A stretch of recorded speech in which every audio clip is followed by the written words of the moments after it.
അടുത്തതായി നമ്മൾ പരിശോധിക്കുന്നത് മാവേലിക്കര മണ്ഡലമാണ്. മാവേലിക്കര നല്ല തെരഞ്ഞെടുപ്പ് പോരാട്ടം നടക്കാനുള്ള ഇടം എന്ന നിലക്കാണ് ഇന്നത്തെ ഇപ്പോഴത്തെ പ്രാധാന്യമുള്ളത്. പക്ഷേ UDFന് അനുകൂല മണ്ഡലം എന്ന് എല്ലാ കാലത്തും പറയാവുന്ന മണ്ഡലമാണത്. 3 ജില്ലകളിലായി പരന്നുകിടക്കുന്ന സംവരണ മണ്ഡലമാണ് മാവേലിക്കര. 2009 മുതൽ കൊടിക്കുന്നിൽ സുരേഷാണ് MP. 2014 അദ്ദേഹത്തിന് ഭൂരിപക്ഷം താരതമ്യേന കുറഞ്ഞിട്ടുണ്ട്. ഇക്കാര്യമാണ് മാവേലിക്കരയുടെ പൊതുചിത്രം. 2014 വോട്ട് കണക്കുകൾ നമുക്ക് പരിശോധിക്കാം. 3,69,695 വോട്ടുകളാണ് ചെങ്ങറ സുരേന്ദ്രൻ LDFന് വേണ്ടി സമാഹരിച്ചിരുന്നത്. കൊടിക്കുന്നിൽ സുരേഷ് അദ്ദേഹത്തെക്കാൾ, ചെങ്ങറ സുരേന്ദ്രനേക്കാൾ 32,737 വോട്ടുകൾ കൂടുതൽ നേടി 4,02,432 വോട്ടുകൾ കൊടിക്കുന്നിൽ സുരേഷ് സമാഹരിച്ചു. അദ്ദേഹം വിജയിച്ചു. MP ആണ് അദ്ദേഹം ഇപ്പോഴും. P. സുധീർ എന്ന നേതാവായിരുന്നു NDAയുടെ സ്ഥാനാർത്ഥി, BJPയുടെ സ്ഥാനാർത്ഥി. 79,743 വോട്ടുകൾ BJPക്ക് ആ മണ്ഡലത്തിലാകെയുണ്ട്. 32,737 അദ്ദേഹത്തിൻ്റെ കൊടിക്കുന്നിൽ സുരേഷിൻ്റെ ഭൂരിപക്ഷം. കഴിഞ്ഞ നിയമസഭാ തെരഞ്ഞെടുപ്പിൽ ആ മണ്ഡലത്തിലാകെ ഇടതുപക്ഷ ജനാധിപത്യ മുന്നണിക്കാണ് ഭൂരിപക്ഷം. അത് വളരെ വലുതാണ് താനും. 1,30,290 വോട്ടുകളുടെ ഭൂരിപക്ഷം അവിടുത്തെ 7 നിയമസഭാ മണ്ഡലങ്ങളിലായിട്ട് LDFനുണ്ട്. ചങ്ങനാശ്ശേരി, കുട്ടനാട്, മാവേലിക്കര, ചെങ്ങന്നൂർ, കുന്നത്തൂർ, കൊട്ടാരക്കര, പത്തനാപുരം. അങ്ങനെ ഇപ്പോൾ പ്രധാനമായും കേരളത്തിൻ്റെ സാഹചര്യങ്ങളിൽ രാഷ്ട്രീയ വിഷയങ്ങളായി പ്രധാനപ്പെട്ടതായി കിടക്കുന്ന എല്ലാ വിഷയങ്ങളും പരിഗണിക്കപ്പെടുന്ന ആ മണ്ഡലത്തിൽ ഇടതുപക്ഷത്തിനാണ് നിയമസഭാ തെരഞ്ഞെടുപ്പിലെ പ്രാമുഖ്യമുള്ളത്, ഭൂരിപക്ഷമുള്ളത്. ഇപ്പോഴത്തെ ചിത്രം നമുക്ക് വ്യക്തമാണ്. ചിറ്റയം ഗോപകുമാറിനെയാണ് CPI ഇടതുമുന്നണി സ്ഥാനാർത്ഥിയായി പ്രഖ്യാപിച്ചിരിക്കുന്നത്. കൊടിക്കുന്നിൽ സുരേഷ് തന്നെയാണ് നിലവിലെ MP. 2009 മുതൽ മത്സരിക്കുകയും വിജയിക്കുകയും ചെയ്യുന്ന ജനപ്രിയനായ നേതാവ്. കൊടിക്കുന്നിൽ സുരേഷ് അവിടെ UDFൻ്റെ സ്ഥാനാർത്ഥിയായി മത്സരിക്കുന്നു. BDJSനാണ് ഇത്തവണ NDA സീറ്റ് നൽകിയിരിക്കുന്നത്. തഴവ സഹദേവൻ അവിടെ BDJSന് വേണ്ടി NDAക്ക് വേണ്ടി മത്സരിക്കുന്നു. ഇതാണ് നമ്മുടെ മുന്നിലെ ചിത്രം. ചിറ്റയം ഗോപകുമാറും കൊടിക്കുന്നിൽ സുരേഷും തമ്മിൽ നേർക്കുനേർ പോരാട്ടം. ശ്രീ സണ്ണിക്കുട്ടി എബ്രഹാം, അവിടുത്തെ ഒരു രാഷ്ട്രീയ സാഹചര്യം ഇപ്പോഴത്തെ ഈ ദിവസങ്ങളിലെ ആദ്യഘട്ടത്തിലേക്ക് കടക്കുമ്പോൾ, അത് പൂർത്തിയാകുന്ന സമയത്ത് ഏത് നിലക്ക് കാണണം? വളരെ ശക്തരായ 2 സ്ഥാനാർത്ഥികൾ, അതായത് അതൊരു സംവരണ മണ്ഡലമാണ്. സംവരണ വിഭാഗങ്ങളിൽ നിന്ന് CPIക്കും ഒപ്പം തന്നെ കോൺഗ്രസിനും മുന്നോട്ട് വയ്ക്കാവുന്ന ഏറ്റവും ശക്തരായ 2 സ്ഥാനാർത്ഥികൾ തമ്മിലാണ് മത്സരിക്കുന്നത്. നമുക്കറിയാം, ചിറ്റയം ഗോപകുമാറിനെ കുറിച്ച് പറയുമ്പോൾ അത് സംവരണ മണ്ഡലമായിട്ട് 2 ടേം ആകുന്നു. അതിന് തൊട്ടു മുമ്പ് വരെ തിരുവഞ്ചൂർ രാധാകൃഷ്ണൻ പ്രതികരിച്ച മണ്ഡലമായിരുന്നു അടൂർ. അസാമാന്യമായ രീതിയിൽ വികസന പ്രവർത്തനങ്ങൾ നടത്തിയ ഒരാളായിരുന്നു ശ്രീ തിരുവഞ്ചൂർ രാധാകൃഷ്ണൻ. പക്ഷേ തൊട്ടടുത്ത തെരഞ്ഞെടുപ്പിൽ അതിനെയൊക്കെ മറികടന്നുകൊണ്ട് അതിൻ്റെ പ്രകാശത്തെയൊക്കെ അന്ധകാരത്തിലേക്ക് മാറ്റിക്കൊണ്ട് ഒരു വിജയത്തിലേക്ക് വന്ന ആളാണ് ചിറ്റയം ഗോപകുമാർ. നല്ലൊരു ഒരു ഫൈറ്ററാണ്. വളരെ കാലമായിട്ട് മത്സരിക്കുകയും ജയിക്കുകയും ചെയ്യുന്ന ഒരാളാണ്.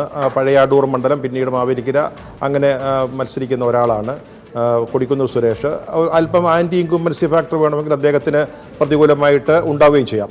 ഇവിടെ നമ്മൾ നിയമസഭയിലെ വിജയത്തെക്കുറിച്ചും അതിൻ്റെ ഭൂരിപക്ഷത്തെക്കുറിച്ചും പറഞ്ഞു. വലിയ ഒരു അന്തരം നിയമസഭയിൽ ഉണ്ട്. പക്ഷേ നമ്മൾ മറ്റേത് മണ്ഡലങ്ങളെ കാണുന്നതിനേക്കാളും വലിയൊരു ലോക്സഭാ തെരഞ്ഞെടുപ്പിലേക്ക് വരുമ്പോൾ കഴിഞ്ഞ അതിന് തൊട്ടു മുമ്പ് നടന്ന നിയമസഭാ തെരഞ്ഞെടുപ്പിലെ ഭൂരിപക്ഷത്തെ വേണമെങ്കിൽ നിഷ്പ്രഭമാക്കാൻ പോരുന്ന ഒരു മണ്ഡലമാണ് മാവേലിക്കര. മാവേലിക്കരയുടെ ഒരു സാമൂഹിക പശ്ചാത്തലം അങ്ങനെയാണ്. നമുക്കറിയാം, അവിടെ വിവിധ വിഭാഗങ്ങൾ അവരാർക്കൊക്കെ വോട്ട് ചെയ്യാൻ സാധ്യതയുണ്ട് മുതലായ കാര്യങ്ങൾ.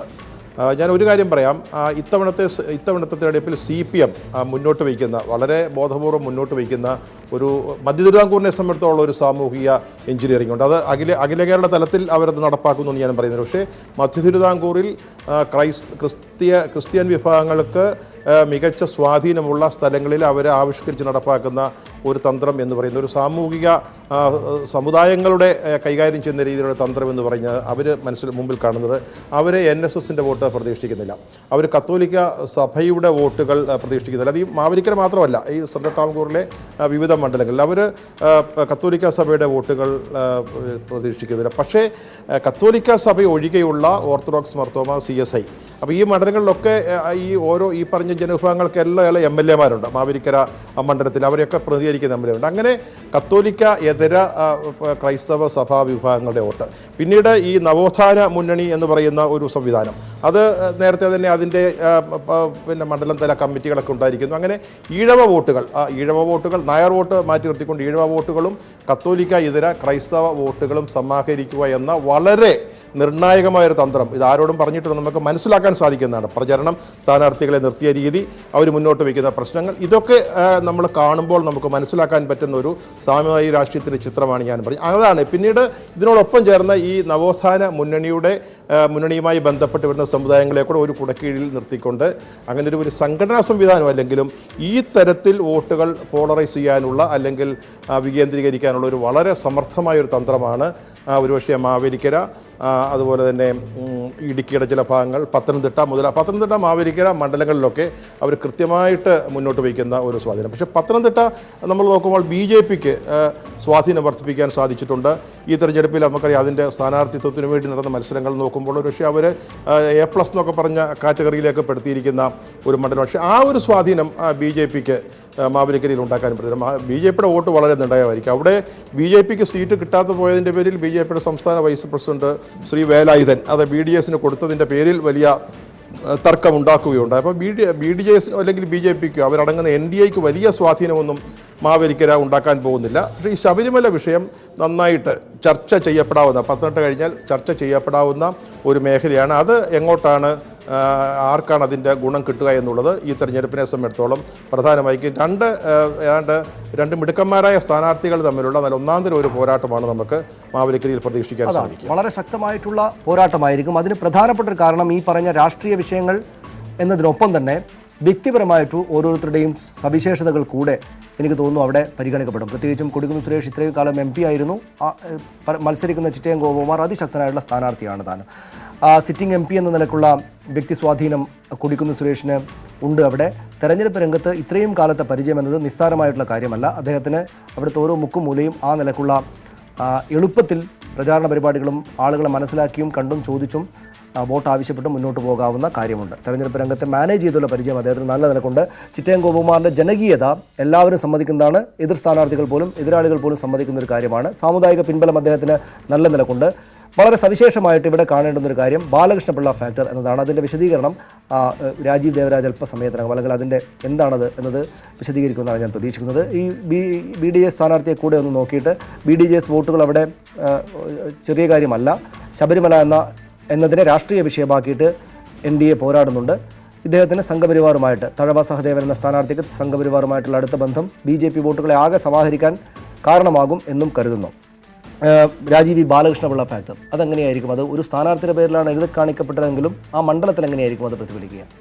അപ്പോൾ അവിടെ ഉള്ള മണ്ഡലങ്ങളിൽ ഏറ്റവും പ്രധാനമായിട്ടും കൊട്ടാരക്കര, പത്തനാപുരം മണ്ഡലങ്ങളിലും അല്ലെങ്കിൽ അതിൻ്റെ പരിസര പ്രദേശങ്ങളിലും ബാലകൃഷ്ണപിള്ളയ്ക്കുള്ള സ്വാധീനം. ഇതിനു മുൻപ് കൊടിക്കുന്നിൽ സുരേഷ് തോറ്റപ്പോഴൊക്കെ ബാലകൃഷ്ണപിള്ളയുമായിട്ട് തെറ്റിയപ്പോഴാണ് കൊടിക്കുന്നിൽ സുരേഷിന് അവിടെ പരാജയം സംഭവിച്ചിട്ടുള്ളത്. ഏതാണ്ട് ഇത് 8ാമത്തെ തെരഞ്ഞെടുപ്പാണ് കൊടിക്കുന്നിൽ സുരേഷ് തുടർച്ചയായി ലോക്സഭയിലേക്ക് മത്സരിക്കുന്നത്. ആദ്യം 89-ൽ അടൂരിൽ മത്സരിച്ച് തുടങ്ങി. ഇന്നിപ്പോൾ 2009-ലും അതുപോലെ തന്നെ 2014-ലും അദ്ദേഹം മാവേലിക്കരയിൽ മത്സരിക്കുന്നു. ഇത് 8ാമത്തെ തെരഞ്ഞെടുപ്പാണ് അദ്ദേഹത്തെ സംബന്ധിച്ചിടത്തോളം ഈ മേഖലയിൽ നിന്ന് മത്സരിക്കുന്നത്. ബാലകൃഷ്ണപിള്ളയുമായിട്ട് തെറ്റിയപ്പോഴാണ് അദ്ദേഹത്തിന് പരാജയം സംഭവിച്ചിട്ടുള്ളത്. നേരത്തെ ശ്രീ സണ്ണിക്കുട്ടി എബ്രഹാം പറഞ്ഞതുപോലെ പിന്നോക്ക വിഭാഗങ്ങളിലെ വോട്ടുകൾ, പട്ടികജാതി വിഭാഗങ്ങളിലെ വോട്ടുകൾ, അതുപോലെ തന്നെ കത്തോലിക്ക ഇതര വോട്ടുകൾ സമാഹരിക്കുന്നതിനോടൊപ്പം തന്നെ ബാലകൃഷ്ണപിള്ളയെ മുൻനിർത്തി മുന്നോക്ക ഹിന്ദു വോട്ടുകൾ കൂടി എങ്ങനെ സമാഹരിക്കാൻ കഴിയും എന്നുള്ളതായിരിക്കും ഇടതുപക്ഷം പ്രതീക്ഷിക്കുന്ന ഒരു കാര്യം. അത് ചിറ്റയം ഗോപകുമാറിന് അനുകൂലമാക്കി എങ്ങനെ കൊണ്ടുവരാം. ചിറ്റയം ഗോപകുമാറിനോടോ അല്ലെങ്കിൽ ഇടതുപക്ഷത്തോടോ ഉള്ള ഒരു സ്വാഭാവികമായ മുന്നണിയിലുണ്ട്. അതിനപ്പുറം കൊടിക്കുന്നിൽ സുരേഷിനെ പരാജയപ്പെടുത്തുക എന്നുള്ള ഒരു കാര്യം ബാലകൃഷ്ണപിള്ളയെ സംബന്ധിച്ചിടത്തോളം ഏറ്റവും മുന്നിൽ നിർത്തുന്ന ഒരു കാര്യമായിരിക്കും. അതുപോലെ തന്നെ അദ്ദേഹത്തിൻ്റെ മകൻ മത്സരിക്കുന്ന മത്സരിച്ച് ജയിച്ച പത്തനാപുരം മണ്ഡലത്തിൽ KB ഗണേഷ് കുമാറിന് നിർണായകമായ സ്വാധീനം ഉള്ള മണ്ഡലമാണ്. അദ്ദേഹം ഇടതുപക്ഷത്തിനോട് എത്രത്തോളം അടുത്ത് വേദികളിലും ഒക്കെ വരുന്നു എന്നുള്ളത് മറ്റൊരു കാര്യം. പക്ഷേ ഈ ഒരു മുന്നണി സംവിധാനത്തിൽ നിൽക്കുമ്പോൾ അതിനോടൊപ്പം നിന്ന് എങ്ങനെയാണ് ഈ ഒരു ഫാക്ടർ പ്രവർത്തിക്കുക എന്നുള്ളത് ഏറ്റവും പ്രധാനമായ ഒരു കാര്യമായിരിക്കും മാവേലിക്കര മണ്ഡലത്തിൽ. പിന്നെ അതിനപ്പുറം ഒരു സ്ഥാനാർത്ഥി തന്നെ നിരന്തരമായി ഒരു മണ്ഡലത്തിൽ മത്സരിക്കുന്നത് ഗുണമാകുമോ ദോഷമാകുമോ എന്നുള്ള ഒരു കാര്യം കൂടി പരിശോധിക്കേണ്ടതുണ്ട്. അത് ഏറ്റവും കൂടുതൽ പ്രാധാന്യം ഉണ്ടാകുന്നത് അതിനപ്പുറത്ത് ഒരു മികച്ച സ്ഥാനാർത്ഥി വരുമ്പോഴാണ്.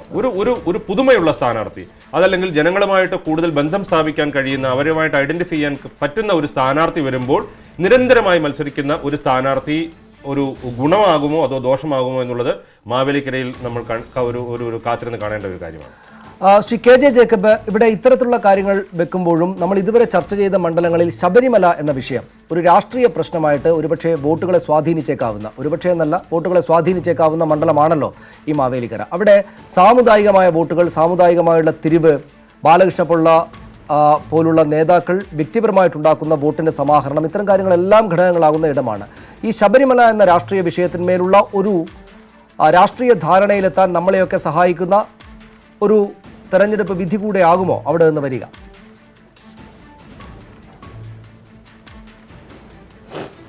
അത് വളരെ ശബരിമലയെ സംബന്ധിച്ചും ഒരു ജനവിധി എന്നുള്ളതിൻ്റെ അടിസ്ഥാനത്തിൽ നമുക്കൊരു തീരുമാനത്തിലെത്താൻ പറ്റുമെന്ന് എനിക്ക് തോന്നുന്നില്ല. അത് വളരെ കോൺസ്റ്റിറ്റ്യൂഷണലായിട്ടൊരു ഇഷ്യൂ ആണ്, വിശ്വാസവുമായിട്ട് ബന്ധപ്പെട്ട വേറെ ഇഷ്യൂ ആണ്. ജനങ്ങളുടെ തീരുമാനത്തിൻ്റെ അടിസ്ഥാനത്തിലുള്ള നമ്മളത് സംബന്ധിച്ച് തീരുമാനം എടുക്കുക. പക്ഷേ ഈ മധ്യ തിരുവിതാംകൂറിന് ഉറപ്പായിട്ടും, മധ്യ തിരുവിതാംകൂറിലെ കുറേ വോട്ടുകളെ ഉറപ്പായിട്ടും ശബരിമല നിലപാടുകൾ സ്വാധീനിക്കും എന്നുള്ള കാര്യത്തിൽ സംശയം വേണ്ട. വോട്ടുകളുടെ കാര്യത്തിൽ ഞാൻ പറയുന്നത് നമ്മുടെ നിലപാടുകളുടെ കാര്യത്തിലല്ല, വോട്ടുകളുടെ കാര്യത്തിൽ അത് നിർബന്ധമായിട്ടും അത് സ്വാധീനിക്കും, ആ കാര്യം സംശയമില്ല. അത് ഇടതുപക്ഷ മുന്നണിക്ക് എത്ര വോട്ട് പോകും എന്നുള്ളതിനേക്കാൾ കൂടുതൽ ഞാൻ നോക്കുന്നത് കോൺഗ്രസിന് അത് എത്ര ക്ഷീണമുണ്ടാക്കും എന്നുള്ളതാണ്. ഞാനിത് ഈ കഴിഞ്ഞ നമ്മുടെ ഈ ശബരിമലയ്ക്ക് ശേഷം നടന്നിരുന്ന ഈ പഞ്ചായത്ത് ഉപതെരഞ്ഞെടുപ്പുകളൊക്കെ ഈ ഭാഗത്തുള്ളതൊക്കെ ഞാൻ നോക്കുന്നുണ്ടായിരുന്നു. ഞാൻ കണ്ടത് UDF നിന്ന് വലിയ തോതിൽ വോട്ട് പോകുന്നതായിട്ട് ഒരു ലക്ഷണവും നമ്മൾ ഈ മധ്യ തിരുവിതാംകൂർ ഭാഗത്തോ അല്ലെങ്കിലും സൗത്ത് എറണാകുളത്തിന് അപ്പുറത്തേക്കുള്ള ജില്ലകളിലോ ഞാൻ കണ്ടിട്ടില്ല. ഞാൻ സത്യത്തിൽ പ്രതീക്ഷിച്ചിരുന്നത്, അല്ലെങ്കിൽ ഭയപ്പെട്ടിരുന്നത്, അല്ലെങ്കിൽ അത് സ്വാഭാവികമെന്ന് കരുതിയിരുന്നത് UDFിൻ്റെ ഭാഗത്ത് വലിയ വോട്ട് നഷ്ടമുണ്ടാകും, അങ്ങനെയായിരുന്നു നമ്മൾക്ക് മനസ്സിലാക്കാൻ വേണ്ടി നമ്മളെ പ്രേരിപ്പിച്ചിരുന്നത്. പക്ഷേ അങ്ങനൊരു വോട്ട് നഷ്ടം UDFിനുള്ളതായിട്ട് ഞാൻ കണ്ടില്ല.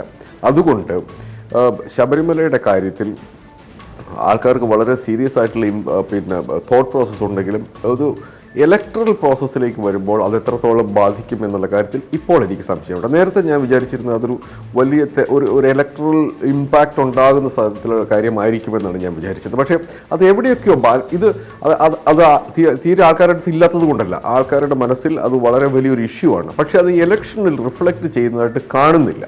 അപ്പോൾ അത് വേറെ എന്തൊക്കെയോ ചില കാര്യങ്ങളിൽ അത് ബാലൻസ് ചെയ്ത് പോയിട്ടുണ്ട് എന്ന് വേണം നമ്മൾ മനസ്സിലാക്കാൻ. അതായത് ശബരിമലയുമായി ബന്ധപ്പെട്ട് അവനവൻ വിശ്വസിക്കുന്ന രാഷ്ട്രീയ പ്രസ്ഥാനം എടുത്ത നിലപാടിനെ അംഗീകരിക്കാതിരിക്കുമ്പോഴും അതിനെ ബാലൻസ് ചെയ്യുന്ന എന്തോ ഒരു സംഭവം അതിൻ്റെ അകത്തുണ്ട്. അതല്ലായിരുന്നെങ്കിൽ UDFിന് കഴിഞ്ഞ തെരഞ്ഞെടുപ്പുകളിലൊക്കെ വലിയ പരാജയം വരേണ്ടതായിരുന്നു.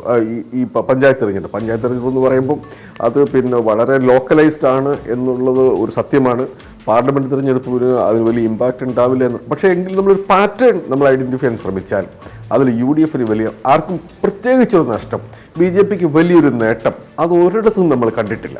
അപ്പോൾ ഈ ശബരിമലയുമായി ബന്ധപ്പെട്ട വിഷയങ്ങൾ വിശ്വാസികളുടെ മനസ്സിൽ ഉള്ളപ്പോഴും അത് ഇലക്ട്രൽ പൊളിറ്റിക്സിലേക്ക് എത്രത്തോളം സ്പ്രെഡ് ചെയ്യും എന്നുള്ള കാര്യത്തിൽ ഇപ്പോഴത്തെ അവസ്ഥയിൽ ഞാൻ സ്കെപ്റ്റിക്കലാണ്. അതുകൊണ്ട് അത് തെരഞ്ഞെടുപ്പിൽ കാര്യമായി ബാധിക്കും ഈ മണ്ഡലത്തിൽ എന്നെനിക്ക് തോന്നുന്നില്ല. അതേസമയം പത്തനംതിട്ടയിൽ അങ്ങനെ ആകണമെന്ന് നിർബന്ധമിട്ടില്ലതാനും.